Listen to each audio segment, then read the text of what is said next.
नमस्कार, आप देख रहे हैं डीडी न्यूज पर हमारी विशेष चर्चा का कार्यक्रम। मैं हूं लाल चंद्र सिंह। पश्चिम एशिया में जो हालात हैं वो खराब है और पश्चिम एशिया में जो संकट है उसका असर भारत समेत पूरी दुनिया पर पड़ रहा है। वो असर दिखाई पड़ रहा है और जैसा कि आप जानते हैं कि ईरान के साथ एक तरफ ईरान है, दूसरी तरफ इजराइल और अमेरिका है। दोनों तरफ से हमले चल रहे हैं, लेकिन एक विशेष बात यह कि जवाबी हमले में ईरान जो है वो खाड़ी के कई देशों को निशाना बना रहा है और यहीं से भारत समेत कई देशों की चिंता बढ़ जाती है। विशेष रूप से भारत के तो 90 लाख लोग इन खाड़ी देशों में रहते हैं, तो उनकी चिंता भारत की चिंता। इसके अलावा जो पेट्रोलियम और अन्य सामानों की आवाजाही है, व्यापार है, उसकी आपूर्ति पर भी असर पड़ना शुरू हो गया है। इन सभी बातों पर विदेश मंत्री एस जयशंकर ने संसद में भी बयान दिया है कि भारत सरकार इस पूरे मामले को कैसे देखती है, भारत सरकार का क्या रुख है, भारत सरकार किस तरह से इसको हल करना चाहती है, क्योंकि प्रधानमंत्री नरेंद्र मोदी ने कई देशों के प्रमुखों से बात भी की है। आज खास चर्चा हम इसी पर करेंगे, लेकिन सबसे पहले आपको एक रिपोर्ट दिखाते हैं।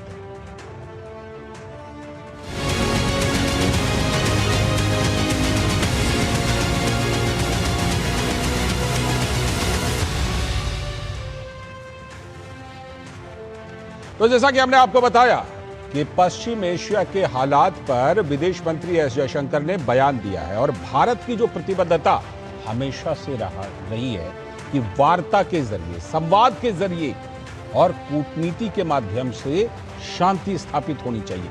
यही बात प्रधानमंत्री नरेंद्र मोदी ने सभी से रखी है। दोनों पक्षों से भी बातचीत में भारत का यही रुख रहा है। सबसे पहले इसी पर एक विशेष रिपोर्ट देखिए। विदेश मंत्री डॉक्टर एस जयशंकर ने संसद में पश्चिम एशिया की स्थिति पर बयान दिया। उन्होंने कहा कि प्रधानमंत्री नरेंद्र मोदी पश्चिम एशिया की स्थिति पर लगातार नजर रख रहे हैं और सरकार का मानना है कि सभी मुद्दों के समाधान के लिए संवाद और विचार विमर्श किया जाना चाहिए। Cabinet committee of security (CCS) met on 1 March under the chairmanship of the Honorable Prime Minister. It was briefed on the airstrikes in Iran and the subsequent attacks in several Gulf countries.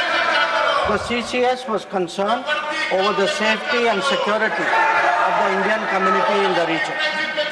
It also focused on the implications for regional security and for economic and commercial activities.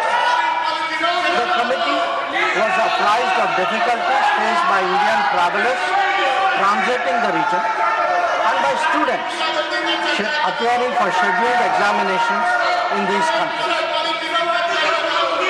It directed all concerned ministries and departments to take appropriate measures to respond to these problems. Honorable Prime Minister continues to closely monitor emerging developments and relevant ministries are coordinating to ensure effective response. विदेश मंत्री doctor S Jaishankar ने कहा कि खाड़ी देशों में लगभग 1 करोड़ भारतीय रहते और काम करते हैं। उन्होंने कहा कि फंसे हुए भारतीयों को सुरक्षित वापस लाने के लिए हर संभव प्रयास किए जा रहे हैं। भारत सरकार वहां की स्थिति का लगातार आकलन कर रही है। This ongoing conflict is an issue of particular concern for India.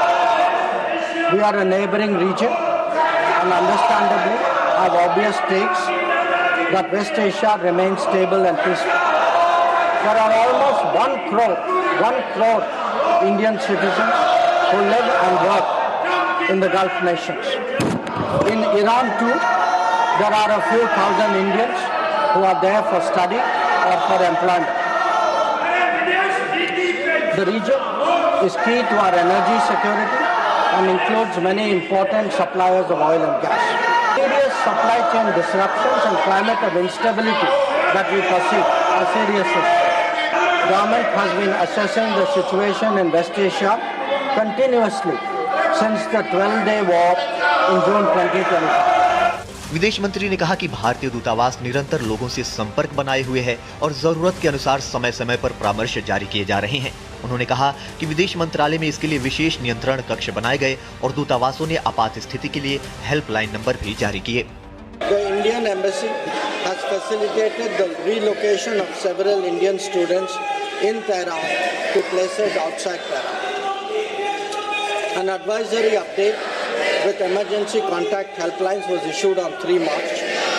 Similarly, facilitation was extended to pilgrims who were there in Iran for their internal movement. Bharat का रुख और नीति स्पष्ट है कि पश्चिम एशिया में चल रहे मुद्दों को शांतिपूर्ण तरीके से हल करने के लिए बातचीत को बढ़ावा दिया जाना चाहिए।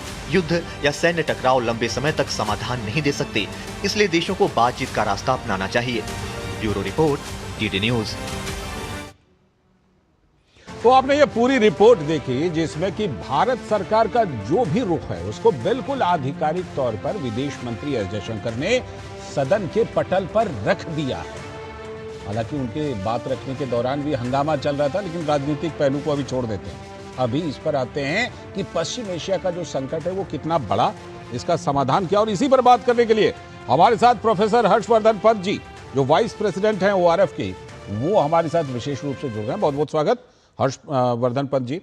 आपसे सबसे पहले यही समझना चाहेंगे कि ये जो संकट अभी बढ़ रहा है, देखिए एक तो है पेट्रोलियम, दूसरी जो हरमुज जलडमरू मध्य है वहां से जो जहाज पास करते हैं उसके कारण असर पड़ रहा है, क्योंकि ईरान ने एक तरह से उसको ब्लॉक कर रखा है। और दूसरी बात यह कि पेट्रोलियम के साथ और भी सामानों की आवाजाही। तो सबसे पहली बात कि भारत समेत पूरी दुनिया पर अब जबकि ये 8 दिन से ज्यादा ये युद्ध खींच गया, पता नहीं और कितना दिन खींचेगा, कितना असर पड़ रहा है इस समय? देखिए, इस समय तो स्थिति बहुत नाजुक बनी हुई है, क्योंकि जो आर्थिक परिप्रेक्ष्य में अगर हम इसको समझें तो सारी अर्थव्यवस्थाओं की जो स्थिति है वो चरमरा रही है, चाहे वो अब उभरती हुई हो, चाहे वो एस्टैब्लिश्ड हो, और या चाहे वो कमजोर अर्थव्यवस्थाएं हों, क्योंकि एनर्जी एक लाइफलाइन होती है। एनर्जी बगैर आप कुछ नहीं कर सकते, ना बेसिक ट्रेड कर सकते हैं, इंपोर्ट एक्सपोर्ट इंपोर्ट नहीं कर सकते, और जो आपकी आम लोगों की सुविधाएं होती हैं उस पर इम्पैक्ट पड़ता है। तो जो इन्फ्लेशनरी प्रेशर पड़ रहा है, जो चीज़ों के दाम बढ़ेंगे, ऑयल जो है वो पहली बार यूक्रेन के युद्ध में हुआ था, 100 को पार कर गया था, फिर $100 पर बैरल होता हुआ नजर आ रहा है, और लोगों का ये मानना है कि इससे भी आगे जाएगा। तो जैसे जैसे स्थिति वहां नाजुक होगी, बढ़ेगी, इसके तेल के दाम बढ़ेंगे, इन्फ्लेशनरी प्रेशर बढ़ेगा, और IMF ने आज कहा है कि स्थिति बहुत ही नाजुक है, अनथिंकेबल को हमको सोचना पड़ेगा, और सारे जो देश हैं, चाहे जो लीडर्स हैं देशों के, वो तैयार रहें, अपनी कमर कसें, क्योंकि आगे आने वाला समय बहुत कठिन और जटिल हो सकता है। तो मुझे लगता है कि कहीं पर जब ये युद्ध शुरू किया गया था तो ये सारे पैमानों को नहीं नापा गया था। आज हम उसी को देख रहे हैं। एक पक्ष जिसकी आप बात करें कि तेल, इकोनॉमी और ट्रेडिंग, स्ट्रेट ऑफ हॉर्मुज, ये सब जुड़ा हुआ है, और इसीलिए हमको ये नजर आ रहा है, और इसीलिए ईरान और इजराइल और अमेरिका एक दूसरे के ऑयल डिपोज पर अटैक कर रहे हैं, इंफ्रास्ट्रक्चर पर अटैक कर रहे हैं, क्योंकि यही एक ऐसी कड़ी है जो इस युद्ध को दुनिया से जोड़ती है। और पश्चिम एशिया में जो ये युद्ध बढ़ता जा रहा है, इसकी चिंता आज हमको हमारी संसद में भी नजर आई।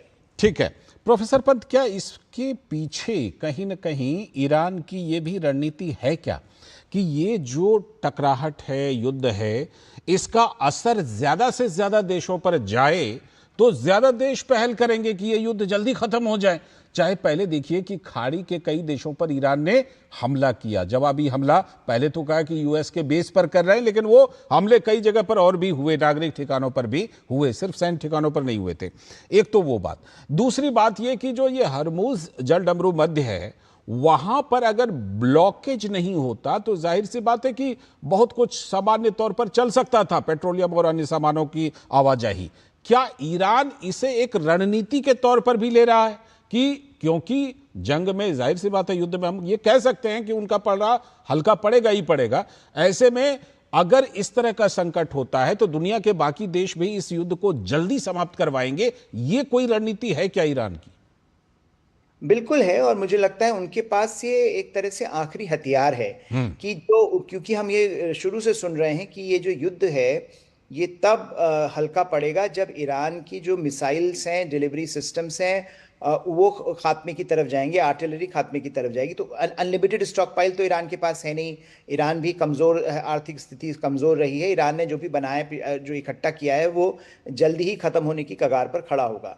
तो उस स्थिति में ईरान के पास जो सबसे इफेक्टिव लेवरेज है, वो जिसका आपने जिक्र किया कि कैसे इस युद्ध को ग्लोबल युद्ध समस्या बनाया जाए, ग्लोबल समस्या बनाया, वैश्विक स्तर पर जब देशों के ऊपर एक कड़ा एक कॉन्सिक्वेंसेस इसके आने शुरू होंगे, तो वो प्रेशर डालेंगे, वो अमेरिका के ऊपर डालेंगे कि किसी तरह से कंक्लूड किया जाए, वो इजराइल के ऊपर डालेंगे। हमने देखा कि कैसे खाड़ी के देशों के ऊपर जब पहले प्रहार, अरब देशों के ऊपर जब ईरान ने टारगेटिंग करने की कोशिश करी, तो अभी अरब देश ये कह रहे हैं कि हम भी जवाबी कार्रवाई करेंगे, अब हम रुकेंगे नहीं। तो कहीं पर जो मोर्चा है ईरान का, ईरान खाड़ी में अलग थलग पड़ता नजर आ गया। तो एक तरह से वहां पर भी उसका पाला जो है वो हल्का पड़ गया। तो इसलिए जो तीसरी कड़ी ईरान के सामने है, और जो मुझे लगता है सबसे इफेक्टिव लेवरेज है ईरान के पास, कि इसको वैश्विक स्तर पर इतना ज्यादा आर्थिक स्थिति से जोड़ दो कि देश को जो समस्याएं, जो जब day to day problems face करेंगे लोग, और जब जो बढ़ती हुई अर्थव्यवस्थाएं हैं, बड़ी अर्थव्यवस्थाएं खासकर चीन की है, भारत की है, वो सभी के ऊपर प्रेशर पड़ेगा, तो वो दबाव डालेंगे कि इस युद्ध का जल्दी खात्मा हो। अब उसमें किस हद तक भारत और चीन ट्रंप साहब के ऊपर दबाव डाल सकते हैं, तो देखने वाली बात होगी। और क्या ट्रंप इस दबाव में आएंगे, क्योंकि उनके लिए भी दबाव बन रहा है घर में कि ये युद्ध जो जल्दी समाप्त होना चाहिए था, अब उनसे बात पूछे जा रहे हैं कि क्या बूट्स ऑन द ग्राउंड की बात का आप करेंगे, तो वो भी फंसे हुए हैं। ठीक है, ठीक है, ये बात सही है। देखिए, इसके पहले जो कई जगहों पर युद्ध हुए तो नाटो पूरा का पूरा इन्वॉल्व होता था, है ना, और नाटो का इन्वॉल्व होने का मतलब कई और देश भी उसमें इन्वॉल्व होते थे। लेकिन ये जो युद्ध है, इसमें मोटे तौर पर, सीधे सीधे तौर पर 3 देश सिर्फ शामिल हैं, ईरान, इजराइल और अमेरिका। लेकिन अब जरा इसको, अपनी बहस को जरा भारत की तरफ लेकर आते हैं। भारत पर इसका असर, एक तो ऊर्जा जरूरतें, ठीक, आपने जिक्र किया चीन और भारत जैसी जो बड़ी अर्थव्यवस्थाएं हैं, बड़े देश हैं, उन पर भी असर पड़ेगा। लेकिन भारत के पास, भारत के नजरिए से अगर बात करें, क्या क्या विकल्प मौजूद हैं? जैसे एक था कि भाई रूस से अगर हम तेल आयात कर लेते हैं तो काफी हद तक हम इस झटके को बर्दाश्त कर सकते हैं, काफी हद तक इन चीजों से उबर सकते हैं। भारत के पास सही मायने में इससे निपटने के कितने विकल्प मौजूद हैं, जिसे एक कुशन कहते हैं, एक शॉकर कहते हैं, कि अपनी व्यवस्था, बड़ी अर्थव्यवस्थाओं के पास ऐसी व्यवस्था होती है कि वो बहुत सारे झटके को बर्दाश्त कर लेती है ना। तो अपने पास जो पेट्रोलियम स्टॉक है, उस नजरिए से भी भारत के लिए इस समय कैसी स्थिति है? देखिए, भारत मुझे लगता है बाकी देशों से अच्छी स्थिति में है। हमारे स्ट्रेटेजिक रिजर्व्स अभी भी प्रिजर्व्ड हैं, और हमारे स्ट्रेटेजिक रिजर्व्स हमको एक काफी हद तक बफर देते हैं। लेकिन वो बफर क्योंकि फ्यूचर प्लानिंग के लिए होता है, तो अब जैसे जैसे युद्ध आगे बढ़ रहा है और खत्म होने की कगार पर नहीं आ रहा है, 10 दिन हो गए हैं युद्ध को शुरू हुए, तो वहां पर जो सरकार है उसके ऊपर दबाव है कि अगर ये युद्ध और खिंचता है तो वो स्ट्रेटेजिक रिजर्व्स तो आपके खत्म होंगे, उनको आप यूज करेंगे, इस्तेमाल करेंगे, तो कैसे आप ऑल्टरनेटिव्स की सर्च कहां पर हो रही है। तो जिसका आप जिक्र किया कि रूस हमारे लिए एक ऑल्टरनेटिव के तौर पर है। उससे जो हमारा तेल, अभी वेवर भी जो हमारी एक समस्या बनी हुई थी रूस को तेल को लेकर, अमेरिका के साथ, अमेरिका ने अमेरिका के साथ नेगोशिएट करके 1 महीने का और वेवर मिला है, तो वो एक बफर हमारे पास आ गई है। दूसरी तरफ अमेरिका ने भी पिछले कुछ महीनों से ये कहा है कि हम भी एनर्जी सप्लाई कर सकते हैं भारत को, तो अमेरिका खुद को भी एनर्जी सप्लायर के तौर पर खड़ा मान रहा है। दूसरी तरफ वेनेजुएला जैसे देश, जिनको एक बार, जो कि अभी तक मार्केट से बाहर थे, क्या वो भारत के साथ आ सकते हैं? क्या भारत उनको टैप कर सकता है? क्या वहां पर स्थिति ऐसी है कि वहां पर जाकर आप टैप कर सकते हैं? ये सारी बातें भारत को सोचनी पड़ेंगी, क्योंकि ये युद्ध जिसका हम जिक्र कर रहे हैं खाड़ी में पूरी तरह फैल गया है। हमारे तो खाड़ी में डाइवर्सिफिकेशन है, हम तो इराक से, सऊदी अरब से, यहां से तेल ला सकते थे, लेकिन क्योंकि वो भी इस युद्ध में फंसे हुए हैं, तो हमको खाड़ी से बाहर सोचना पड़ेगा। और रूस और लैटिन अमेरिका हमारे लिए एनर्जी सोर्सेज के तौर पर ज्यादा महत्वपूर्ण होंगे अगर ये युद्ध और आगे बढ़ता है तो। बिल्कुल। अगर भारत की चिंता की हम बात कर रहे हैं, तो तात्कालिक चिंता के तौर पर अगर पेट्रोलियम है, तो एक बात और है, 90 लाख भारतीय करीब खाड़ी देशों में काम करते हैं, कोई नौकरी कर रहे हैं, कोई कारोबार कर रहे हैं, और फिर उन 90 लाख से यहां पर अगर आप 2-4 लोगों को भी एक के साथ जोड़ करके देखें, तो आप कह सकते हैं कई करोड़ लोगों पर इसका असर पड़ रहा है। 90 लाख भारतीय जो इन देशों में काम कर रहे हैं, उनको क्या ऐसी जरूरत आ सकती है अभी तक के युद्ध में? आपको लगता है कि कोई एक इमरजेंसी इवैक्यूएशन टाइप का, यानी कि वापसी के लिए कोई बड़ा अभियान, ऑपरेशन, क्योंकि पहले भारत ने चलाए हुए हैं इस तरह के ऑपरेशन, अभी इस तरह की कोई जरूरत आपको लग रही है?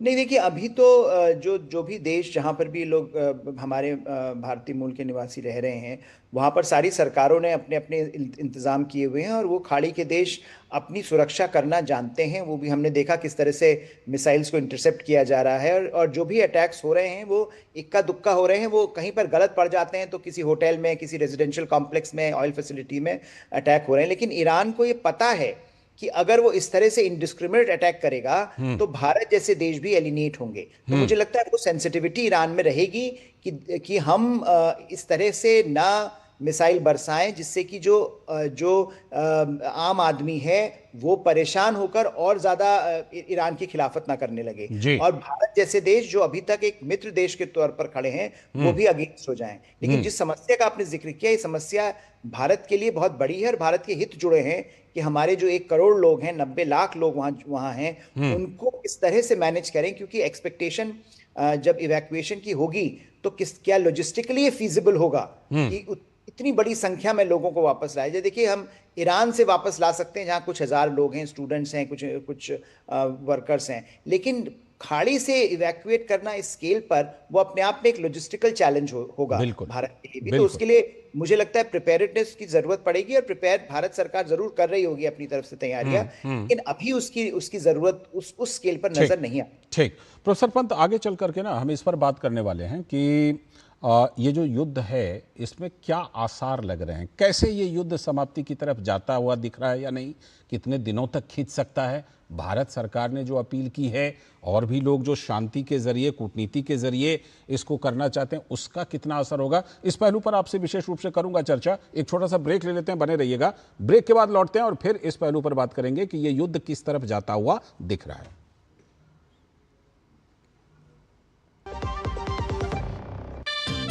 खेलता है, झूलता उछलता है, दौड़ता कभी कभी दौड़ कराता है, आगे आगे बढ़ता है इंडिया, अमूल दूध पीता है इंडिया।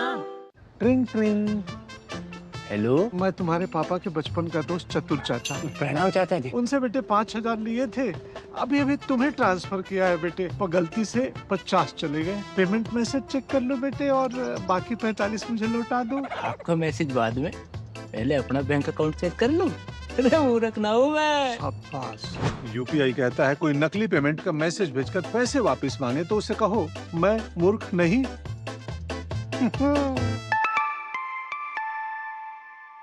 जाइए आप भी किसी का टेस्ट लीजिए। गांव में आया नया हीरो, खरपतवार का डर हुआ जीरो। अब खेती का काम होगा खास, जब ये सुपरस्टार होगा हर किसान के पास।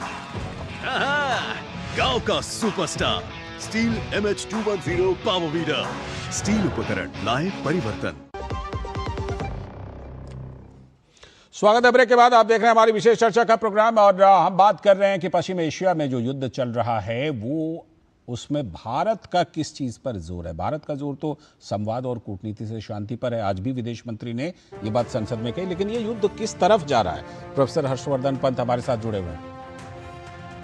प्रोफेसर हर्षवर्धन पंत के साथ हम बात कर रहे हैं कि आखिर ये युद्ध अब आगे चल करके किस तरफ जाने वाला है, और जो भारत ये कह रहा है कि बातचीत होनी चाहिए और संवाद के जरिए, कूटनीति के जरिए शांति हो, और ये युद्ध जो है इसकी समाप्ति हो, क्योंकि युद्ध का असर जो है वो भारत समेत पूरी दुनिया पर होना शुरू हो गया है। कई तरह के असर हैं, कुछ असर अभी दिखाई पड़ रहे हैं, कुछ असर आगे चल करके दिखाई पड़ेंगे, और इसके अलावा जो विध्वंस हो रहा है वो तो हो ही रहा है। और साथ ही इसमें धीरे धीरे करके आप देखिए तो खाड़ी के कई देश, उन पर इसका सीधा असर हो रहा है, क्योंकि ईरान कहता तो है कि वो इन देशों में मौजूद अमेरिकी ठिकानों को हमला बनाता है, जवाबी हमले के तौर पर, लेकिन ऐसा देखा गया है कि कई ऐसे ठिकानों पर ईरान के मिसाइल जाकर गिरे हैं जो कि अमेरिका के बेस नहीं है या फिर कोई सैन्य ठिकाना नहीं है, बल्कि वो तो नागरिक ठिकाना है, और वहां पर भी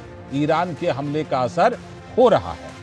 लेकिन ये युद्ध किस तरफ जा रहा है और क्या इस युद्ध के समाप्ति का कोई आसार दिखाई पड़ रहा है?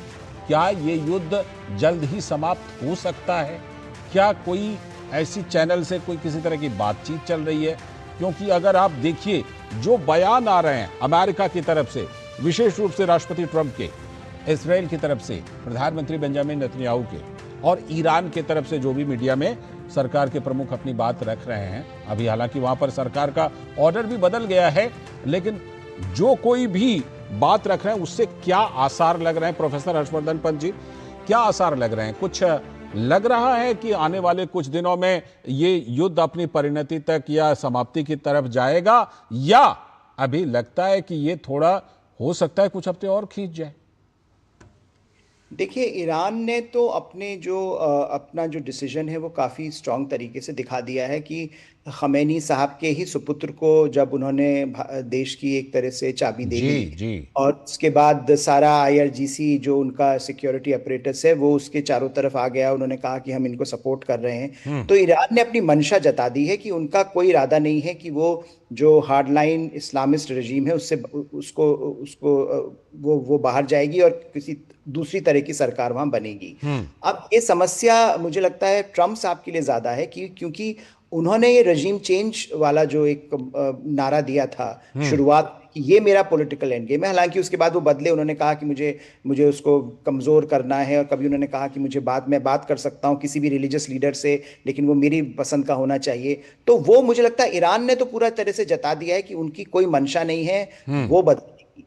अब सवाल ये है कि अगर पॉलिटिकली इसको हम सॉल्व नहीं करेंगे तो फिर ये बैटलफील्ड रियलिटीज पर सॉल्व होगा कि कहां तक ये लड़ाई जाती है। और मुझे लगता है कि जो जैसा हमें पहले सत्र में हम जिक्र कर रहे थे कि किस तरह से ईरान ने इस लड़ाई को वैश्विक स्तर दे दिया है। वो इसको बढ़ाते जा रहे हैं। वो पहले खाड़ी से शुरू हुए, अब उन्होंने दुनिया भर में जिस तरह की तेल की सिचुएशन बन रही है और एनर्जी की सिक्योरिंग नहीं हो पा रही है, उसको देखते हुए मुझे लगता है कि प्रेशर अब इजराइल और US के ऊपर ज्यादा है, क्योंकि उनको पॉलिटिकल इसकी एंड गेम क्या होगा इसको डिफाइन करना है। ठीक, युद्ध की दो परिणति तो मुझे लगता है चलता रहेगा। युद्ध की दो परिणति, दो विकल्प आपने बताए कि देखिए, एक तो ये हो सकता है कि राजनीतिक यानी संवाद और वार्ता के जरिए इसका कुछ हल निकले। दूसरा ये कि वहां ग्राउंड पर जो भारी पड़ेगा, जो हल्का पड़ेगा, तो आगे चलकर पता नहीं उसका कितने दिनों में फैसला होगा। लेकिन पहले विकल्प पर ही बात करते हैं। भारत सरकार ने भी उसी विकल्प पर जोर दिया है कि संवाद और वार्ता के जरिए, कूटनीति के जरिए समाधान निकले। ठीक, भारत के इस रुख में, भारत के इस सुर में और कितने सुर दुनिया के मिल सकते हैं? और दूसरी बात यह कि इसका असर दोनों पक्षों पर, एक तरफ ईरान, दूसरी तरफ इजराइल और अमेरिका, संभावना है इसकी? देखिए, मुझे लगता है कि इस समय ज्यादातर देश ये चाहेंगे कि वार्ता का कोई तरीका निकले, और खासकर जो, जैसे मैंने कहा कि चीन जैसे देश जिन्होंने ज्यादा कुछ बोला नहीं है, और चीन की अगर आप देखें तो चीन का काफी घनिष्ठ रिश्ता हुआ करता था ईरान के साथ, लेकिन उन्होंने ज्यादा बात करना इसमें दुरुस्त नहीं समझा। रूस बहुत ज्यादा कह रहा है, लेकिन चीन की तरफ से ज्यादा कोई प्रतिक्रिया नहीं आई है। तो हर देश क्योंकि आर्थिक प्रायोरिटी को सबसे ऊपर रख रहा है, तो अगर आपकी प्रायोरिटी डेवलपमेंट और आर्थिक नीति है तो उसमें ये युद्ध को जल्द से जल्द रुकवाना बहुत जरूरी है। और खाड़ी के देश खुद भी ये चाहेंगे, जो अरब देश हैं जिनके ऊपर अटैक हो रहा है, वो भी ये चाहेंगे कि हालात सुधरें। सवाल ये है कि कौन ट्रम्प एडमिनिस्ट्रेशन को कन्विंस कर पाएगा कि आपको किसी तरह से नेगोशिएटेड सेटलमेंट करना है, क्योंकि ट्रम्प के लिए ये वॉर एक लेगेसी इशू भी बनता नजर आ रहा है। डिफाइन करेगा उनकी लेगेसी को। अगर वो कुछ बदलाव नहीं हुआ ईरान में और वहां पर अमेरिकी सैनिकों की जान भी जा रही है, तो वो कैसे अपने मागा जो उनका बेस है उसको कैसे कन्विंस करेंगे कि ये सब करना वाजिब था, मैंने आपके या देश के भले के लिए किया। तो वो जो एक पॉलिटिकल कैलकुलेशन है, मुझे लगता है ट्रम्प साहब की, वो बहुत बड़ा फैक्टर होगा इसको आगे ले जाने में। लेकिन इसमें कोई शक की बात नहीं कि सारे देश, बड़े देश और छोटे देश जो डेवलपिंग कंट्रीज हैं, वो सब चाह रहे हैं इस समय कि जल्द से जल्द खत्म हो और शांति की कोई प्रक्रिया बहाल हो। ट्रम्प एक फैक्टर भी हैं, और मुझे लगता है ट्रम्प को राजी करना, क्योंकि जिस तरह का उन्होंने एक इक्वेशन बनाया है, वो सबसे बड़ी बाधा भी है। क्योंकि जो भी उनसे बात करके उनको कन्विंस करने की कोशिश करेंगे, मुझे लगता है सबसे बड़ी मुश्किल यहीं पर है। लेकिन देखते हैं कहते हैं ना कि युद्ध किसी समस्या का समाधान नहीं है प्रोफेसर पंत, किसी समस्या का समाधान युद्ध नहीं है, और जो भी युद्ध की परिणति होती है वो संवाद के जरिए, वार्ता के जरिए, शांति के साथ ही होती है। उम्मीद करनी चाहिए कि ऐसी ही परिणति इस युद्ध की भी होगी। फिलहाल बहुत बहुत धन्यवाद जुड़ने के लिए इस चर्चा में और सारे पहलुओं को समझाने के लिए प्रोफेसर पंत, आपका बहुत बहुत शुक्रिया। तो आज चर्चा में हमने बात की कि पश्चिम एशिया का ये जो युद्ध है ये किधर जा रहा है, और भारत की जो अपील है, भारत का जो रुख है, वो आगे चल करके क्या कुछ असर डाल सकता है। फिलहाल चर्चा में इतना ही। पूरी टीम को दीजिए अनुमति। नमस्कार।